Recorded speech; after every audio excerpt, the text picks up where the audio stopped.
Hey everybody, Shel Broadnax here with another episode of Stager Talk, and I'm super stoked today because I have Bach Thurman as my guest. Welcome. Thank you. Thanks so much for having me. I'm excited. You know, I am too. So let's catch everybody up here. So you are going to be speaking at RESACON July 2022, Vegas. Mm-hmm. And you actually didn't submit to speak this year at RESACON, but I keep everybody's submissions, so I can go back through the archives. And I creeped through the archives, and you know, so many times there's people that submit sessions. It's like, oh my gosh, this is so good. But if you have 100 to choose from or whatever, and you've got to narrow it down for whatever reason, it didn't fit into the program that particular year. But I read it this year, and I'm like, that's my jam. That's what we need. So you're going to be talking about one of my favorite subjects, and I think literally this subject cures 99% of the problems out there, if not 100%, getting your client buy-in. Yep. I was actually talking, I've got a couple of like wonderful mentors out there. One of them is Grace Ansimoni. I was just meeting with her yesterday. Wow. Some people might know her anyway. And really it's always all about the client. And I've done this for 15 years, and I know we get weary, we get tired. We like, oh, it's another walk and talk, and we sometimes forget that we're walking into another human being's home. Yeah. And honestly, they feel judged. So I kind of make it my mission. Let me not get ahead of myself. My background is training and development. I did 8 years with this fabulous company that was just really tiny little, but like their mission was to like, come on, big corporations, think about your bottom line, think about your customer, because there's a complete relation. And it got drilled into my head early on. And then when I started my business, I was like, I'm tired of people, it's the trope. Everybody says, oh gosh, I don't want somebody coming into my house and saying, oh, this is horrible. Because we don't. This is how we live. So I approach every client interaction, whether it's for staging or I also do design, with thinking, gosh, how would I like to have a stranger come into my home and judge it? And part of my secret sauce, I don't want to give too much away, but really it's a survey, but it's not a smile sheet at the end at all. And frankly, it has nothing to do with marketing. So you have to invest your time into really wanting to know how the client's feeling. Because if you don't know how the client's feeling, you won't be able to figure out how to fit in and get the buy-in. I hope that makes sense. Am I speaking English sometimes? Yeah, totally. You're speaking my language. You're speaking my language. Yeah. I see all the time. Every time I see a stager post an issue in a Facebook group, not every time, some issues are different, but the majority of them are, my client is da da da da da da, my client is da da da da. And every time I'm like, you don't have their buy-in. You don't have their buy-in. You didn't set them up correctly. And that's the key thing, is that I know for me what works. And I'm going to share a little secret sauce with everybody, is that so many stagers go out and they try to see, they want to, the clients are seeing if you are a good fit for them, instead of the stager saying, are you a good fit for me? So they bang their heads against these walls with these real estate agents that are no's. And they're like, that's the one I want. And I'm like, no, kick that one to the curb, move on. Numbers game. Yeah. And it's true. We have different clients, right? We have brokers and realtors, but we also have those occupied stagers, or even when they're not occupied, there's a hurdle, because some people who own the home and going to let you in are saying, oh yeah, I don't know, my stager just told me I needed to do this. And that isn't going to help you do your job. And what's going to happen is, even if they're not living there, or maybe they just show up once in a while to go get something or grab something from their files, and they're not living in the house, who knows? Whatever the case is, they haven't sold it yet. And I hear and I see the blog posts talk about how, oh my gosh, they totally moved my bed, or the lamp's in a totally wrong place, or they put a new basket in the corner. And you're like, what? Yeah, people shouldn't do that, but they feel compelled to do it if you've messed with what they feel is their home.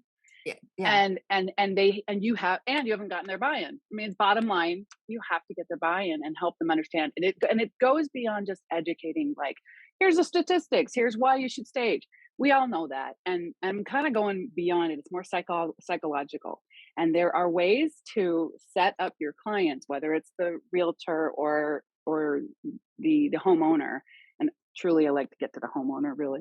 Um, but whether it's one of those two people, you have to kind of open the window for you to come in. And the way to do that is honestly through an instrument that you create. I've got my own. I'm not sharing it, sorry. But but I will help people, and that's the point of this workshop is, and it's a workshop. My goal is by the end of the time together, we're actually going to have a short instrument that you can actually use when you are in communication with your clients, whether it's the realtor or your homeowner. Yeah, I love that. Something else I find when I coach stagers is that, and especially women. I'm gonna say what women. We've got issues. We've got issues, and the people, women in particularly, have. I don't know if I want to say it's a problem. I mean, it is a problem, but I'm trying to. They just have this thing about us being so direct. And it's hard a lot of times for people to be direct because on one hand, you don't want to hurt your client's feelings, but there's a way to be Yeah. direct without hurting their feelings. But yet some people can't make that turn, mentally, and then put that in part of their process in order to be direct with people. So for me, being direct would mean something along the lines like, look, we are going to come in and you're living in your home and we're going to respect Mhm. everything it is that you have in your home. It is lovely, but to look at your home now as a product, and this is your number one asset, and you've hired me to come in and to merchandise your number one asset. So there will definitely 100%, there's likely I'm going to do something that you won't like.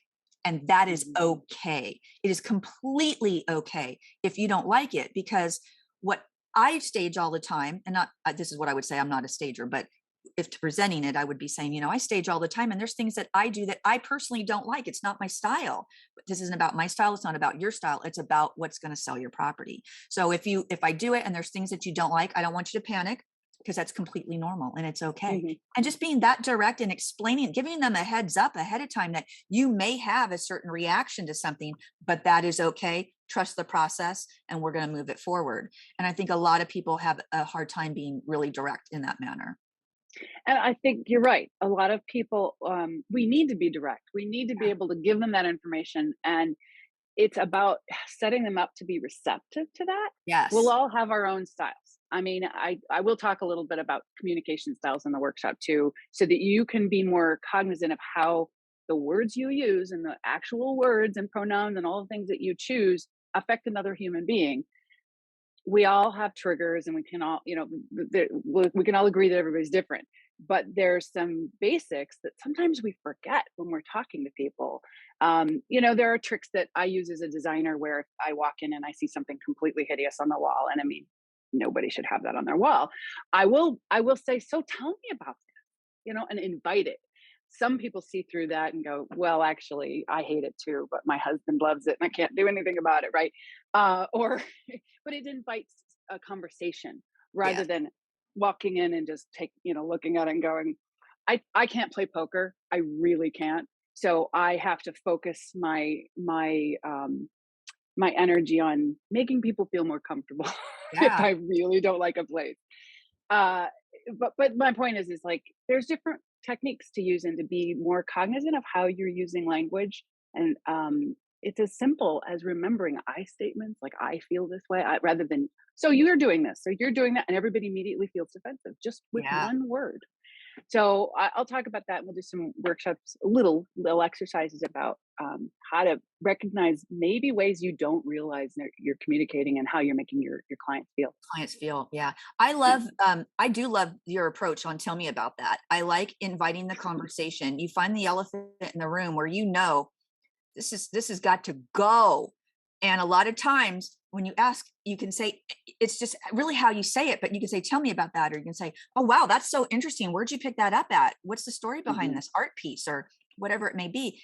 And then, like you said, the wife might say something. And then I would, if it was me, I'd probably joke. I'm like, you want to get rid of this? I'll take care of that for you. You need me to Right. move the hubs? I got you. I'm your girl. You can, if you can bond, what for me, it's like if you can bond over laughter for me, Hmm. just about anything can be done. You can say what you need to say without it hitting so hard that it shreds somebody's soul. And because you're right, Yeah. my thing is that people are human beings, and sometimes the way others approach things, it's like, that's a human being. They have feelings. Why would you say that to somebody? Mhm. Mhm. But yeah, asking them about that statement piece that they love so much, and it's got to go. That can be a challenge, but I love the talking about it, because sometimes something make that little piece, just the conversation you might take a little, little chicklet from that, and then be able to change the entire scope of the conversation, and then to be able to tackle the problem. You're also, if you do a survey in advance, an email, just simple, like, it's back and forth conversation, but like I said, it opens that window for that discussion. They've already given their buy-in a little bit. They've already given you an insight into their feeling about what you're going to do to their home, even if they don't know what it is. They have an expectation. They've seen HGTV. They by now most people in the world know what staging is, but there are some people still who are like, "What do you, huh?" What is that? And so there's a little bit of give and take. And if you are setting it up before you even meet, I always get a little, I don't know, I get that spidey sense if something's a little off based on somebody's responses, or if they don't respond at all. And Yeah, then I know going in, I'm going to have to be a little more vigilant about, a little, we all have that intuition that happens when we know a staging might not go right, or if somebody's going to move the furniture around or remove the rugs, or we all have that little, when it happens, it's like, and I mean, I'm lucky enough I haven't had that happen, but I've heard the stories and I think, yeah, gosh, there must have been some sort of indication somewhere along the line. And I think all of us need to be more, it's really be about more open to the homeowner and the yeah. person who's living in that space. And I suppose a lot of what I'm talking about is more occupied staging than non, but I don't know, I've heard it all. I've heard it all. Yeah. But even with, if you're going in just to try to, the big thing right now is like, agents don't get it. How do I get the agent to get me? Well, you've got to get Yeah. their buy-in on it. So with that, you have a very short period of time when you're looking at approaching a new potential client who's a real estate agent. They get hit up every day of the week. Title, Oh home yeah. inspectors, more, you name it. They've already got someone on their doorstep. So the whole, 20 years ago, it's like, let me buy you coffee. Let me take you for a muffin. Man, they don't Mhm. have time to sit down and break bread Mm-mm. with people. They don't care. They're busy. So to get their buy-in, when you've got to really also figure out who the person is. So when you're having these conversations, for me, I'm a bullet point person. When you do those personality tests, I'm that eagle where it's like, just man, you give me too many words. I'm like, I can't do it. Yeah. Just give me the facts, just the facts, ma'am. And that's how I operate. So I want things more short and concise, and then let me ask questions where I need to expand. But there's other people that want a lot more information. So a lot of agents, I think, um, just as a profession, tend to want things in smaller bites. Yeah. So a lot of times stagers are like, let me come give you a presentation. I'm going to talk to you for an Mm-mm. hour about staging. No, man, you've got 60 seconds. Show me my before and afters and tell me what you cost. Yeah. Yeah. Yeah. What's it all But about? I, And I Barbara Corcoran had told me one time, a couple years ago, she said, the proof is in the pudding, Shell. Show your before and afters. You want an mhm. agent to get it, get your best before and afters, and boom, or invite them to a staging. Hey, why don't you come out? We're having an open house. I staged this listing. Come and take a peek at it. I'll tell you about it. So that's a little bit more interactive, but yeah, Yeah. It all depends on the market. Right now there's, well, at least I'm in the Chicago area, and it's not a lot of work because there's not a lot of inventory. So it's a little bit, really. yeah. Everybody wants to buy and there's nothing to buy. Nobody's selling. Wow. Yeah. Yeah. That's It was in, interesting. I Th- just bought this house in August, and we did it in 2 days Wow. because there was 3 offers on my house and theirs. So That's incredible. Yeah. So yeah. a lot of the other markets are just booming. There's inventory and they're selling, but of course, agents come back. Why would we stage it? Because it's selling like this. And it's like, then hit them with the national statistics. Yeah. RESA, if anybody knows us or has been around for a little bit, we send out surveys. Help me help you, people. Fill out the damn survey so I can get the statistics for y'all. Because if we had massive statistics and everybody put everything in the bucket, where we could sort it. We could go by state, we could go by regions, we could do all of this and break it down. We could totally drill that down from national all the way down to local if we get enough people doing the stats. But Yeah. unfortunately, sometimes, you only get 2 or 3 people reporting from an area, so we can't do it. But we have great stats, national stats, that great things are selling off the shelf. But during 2021, if it sold for more than 40 grand over list price, your staging was likely free and you still made money. So Right. that's where you have to hit them with the facts, where agents like the facts, the stats. Right. Right. And if you're leaving money on the table if you're not staging. You just, and I don't even care what market you're in. That's just the truth. True. But I think my point is like, if you know your market right now, it's kind of a good time to talk to the realtors around me, because they are kind of frustrated and bored and going, oh, I wish them, should be something to sell. Lots of people want to buy. So they're spending their time, trying to get buyers and homes. That's what they're doing right now. But yeah, absolutely. So if there's an agent out there listening and they're in your area, you're in the Chicago area. Yeah. Yeah. And what's your website so they can reach you? It's eye2eyeinteriors.com. So it's EYETOEYE, interiors with an S, like seeing eye to eye, kind of. Yeah, my I whole love that. Mm-hmm. That's creative. So Yeah. if any agents are out there and you want a fantastic stager in the Chicago area, hit Dawn up. She will take good care of you.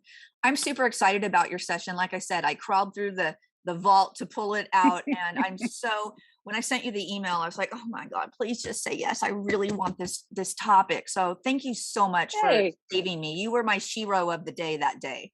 Oh, I'm glad. I'm really glad it worked out too. I just have the right timing and all the stars aligned. Exactly. The universe just kind of lines it all up, people, and look, the magic happens. So thank you for being on the show today. We certainly appreciate it. If anybody needs to learn how to get your client to buy into what it is that you're doing, please get to RESACON and take Dawn's session. And if you are unable to make it to RESACON in person, we do have the on-demand session. So you can see every single session that we have, and you don't have to travel. But for those wanting to travel, we want to get you there because we're excited to be back in person for the first time, getting over COVID. So check us out. I'm super stoked. I've just had lost my train of thought for a second, but resaconvention.com. I'm like, what's the website name? resaconvention.com. You can also get to it from realestateStagingAssociation.com. Until July, I will see you. I'm super excited. Thank you for being on the show. And to everybody else, until next time, happy staging.